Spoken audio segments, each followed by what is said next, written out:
तुम सुख दुख को समान मानकर हानि और लाभ का विचार किए बिना यदि तुम ये युद्ध करोगे पार्थ, तो तुम पाप के भोगी नहीं बनोगे। इसी को कर्मयोग कहते हैं। जो सांख्य योग का ज्ञान प्राप्त कर लेता है, जो ये जान लेता है कि आत्मा ही शरीर है, देह का अनुभव और भोग केवल मृत्यु तक सीमित है, अर्थात वास्तविक नहीं, माया है, उसके लिए कर्मयोगी बनना सरल हो जाता है पार्थ। तो यदि कर्म से बंधन निर्मित होता है तो फिर संन्यास लेकर जगत का त्याग करना क्यों उचित नहीं? ये युद्ध इसी सोच का ही तो परिणाम है पार्थ। तनिक विचार करो, जब सत्व गुण से भरे अधर्म को जानने वाले लोग कर्म का त्याग करते हैं, तब अधर्म से भरे लोग संसार चलाने लगते हैं पार्थ। यदि महामहिम भीष्म ने संसार का त्याग ना किया होता तो आज संसार में अधर्म इतना नहीं बढ़ता पार्थ। यदि तुम्हारे पिता ने संन्यास ना लिया होता तो आज तुम्हारे भ्राता युधिष्ठिर सुख से राज कर रहे होते, प्रजा को सुख और धर्म का ज्ञान देते।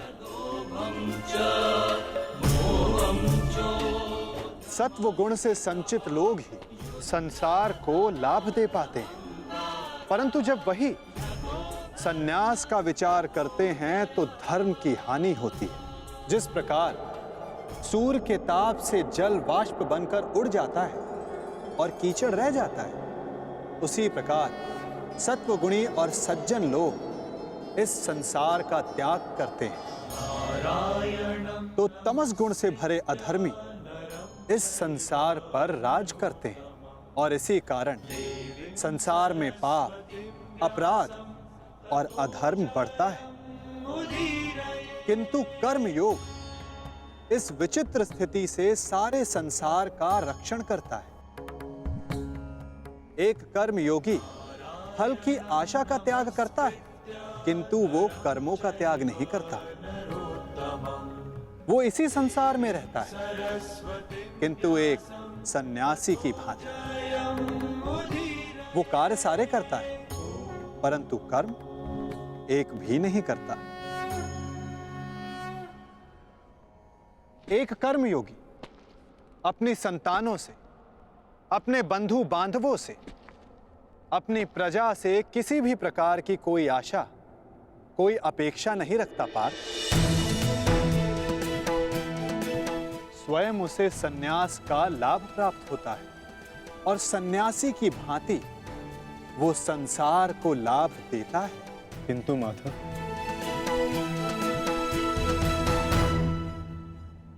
मनुष्य अपनी संतानों को सुखी रखने के लिए परिश्रम करता है, वो अपनी संतानों से अपेक्षा कैसे ना रखे माधव? तो बताओ पार्थ, मनुष्य अपनी संतानों के लिए जो कुछ भी करता है, क्या वो उसका प्रेम है या उसका व्यापार? अवश्य ये प्रेम ही है माधव। तो फिर अपने कार्यों का प्रतिफल पाने की इच्छा क्यों पार्थ? भविष्य का लाभ तो व्यापार में देखा जाता है, प्रेम में नहीं। यदि मनुष्य अपनी संतानों का चरित्र निर्माण उचित रूप से करेगा, अपनी संतान को प्रेम और धर्म के संस्कार देगा, तो संतान भी मनुष्य को सम्मान और सुरक्षा अवश्य देगी पार्थ। संतानों का निर्णय, स्वजनों का व्यवहार उनके कर्म है।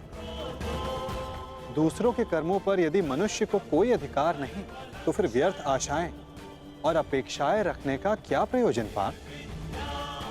यदि गहन विचार करोगे तो तुरंत ही जान पाओगे, जीवन में ऐसा कोई कार्य नहीं जिसके साथ आशा या अपेक्षा जोड़ना अनिवार्य हो। कर्म योग का मूल सिद्धांत यही है पार्थ। जो मनुष्य ये जान लेता है कि वो स्वयं कुछ नहीं करता, उसी के हाथों महत्वपूर्ण कार्य होता है। कर्मण्येवाधिकारस्ते मा फलेषु कदाचन मा कर्म फले हेतुर्भूर्म ते संगोस्त विकर्मणि। तुम्हें अधिकार केवल कर्म करने का है पार्थ, फल तो ईश्वर के हाथों में। इसलिए ना कर्म से भागना उचित है, ना कर्म से फल की इच्छा रखना उचित है। कार्य पूर्ण रूप से तभी संपन्न होता है जब उसके साथ फल की आशा ना जुड़ी हो। असफलता से दुखी होकर जिसका मन नहीं डोलता, वही मनुष्य सफलता का मनोरथ पूर्ण कर पाता है। वही बार बार सफलता भी प्राप्त करता है। कार्य सफल हो या निष्फल, यदि उस कार्य के साथ फल की आशा जुड़ी है तो मनुष्य को हानि ही होती है पार्थ। ध्यायतो विषयां पुंसः संगस्तेषुपजायते संगात संजायते कामः कामात् क्रोधोऽभिजायते क्रोधात् भवति सम्मोहः सम्मोहात् स्मृति विभ्रमः स्मृति ब्रह्मशात् बुद्धिनाशः बुद्धिनाशत प्रणश्यति।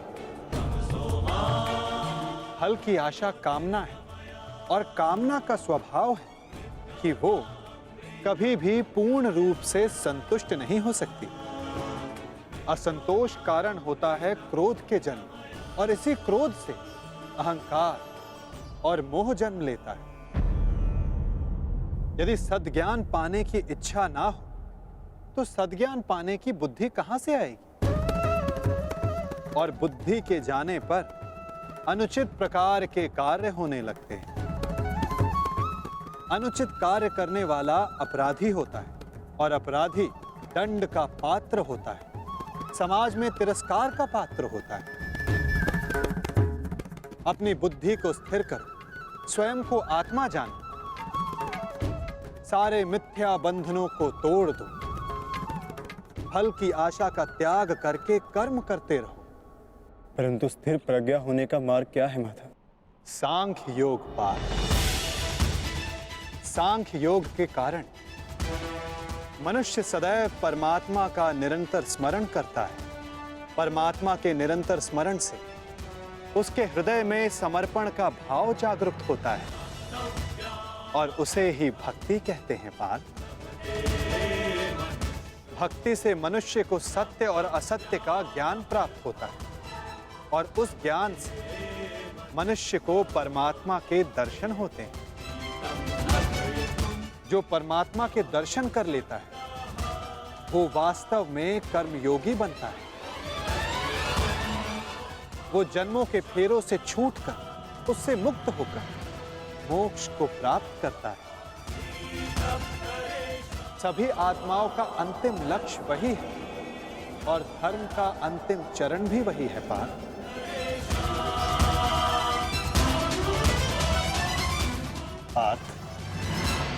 परमात्मा के दर्शन करने हेतु दृष्टि पर बंधी मोह, क्रोध, अहंकार और पूर्वाग्रह की पट्टी उसको उतारना आवश्यक होता है पार्थ।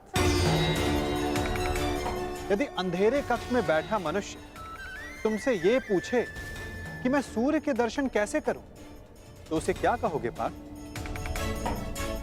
उससे कहोगे कि अपना कक्ष त्याग कर आकाश के नीचे आ जा। सूर्य तो सदा उपस्थित है।